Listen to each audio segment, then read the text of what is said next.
যেটুকু সময় পারো আমাকে দিও, তাতে আমি কোনো অভিযোগ করব না। তুমি তো আমার থাকবে।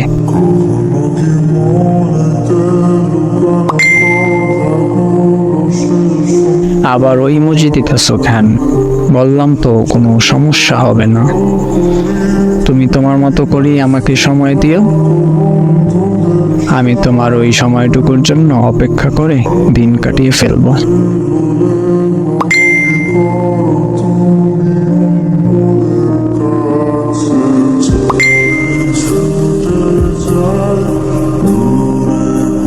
এখন কিন্তু রাগ উঠতেছে, ইমোজি দেয়া বাদ দাও। শোনো, কি?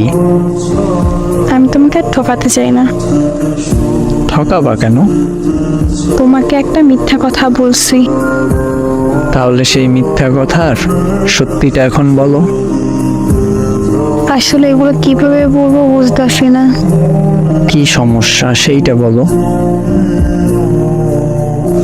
আমি আমাদের কলেজের একটা ছেলেকে অনেক পছন্দ করি। আর মিথ্যা কথা বলছি এইটা, এই ফোনটা আমার কাছেই থাকে সব সময়। আমি ওই ছেলের সাথে সব সময় কথা বলি। নিজের অজান্তে ওরা অনেকটা ভালোবেসে বলছি।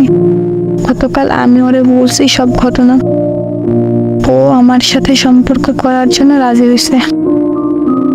তাই বুকে অনেক হাউস নিয়ে তোমাকে আমি এসব বলতে আসছি।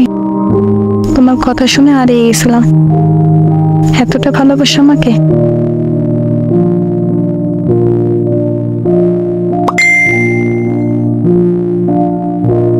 ক্ষমা করে দি আমাকে। একটা কথা কি জানো, মানুষ ঠকিয়ে কখনো ভালো থাকা যায় না। আল্লাহ ছাড় দেন কিন্তু ছাইড়া দেন না।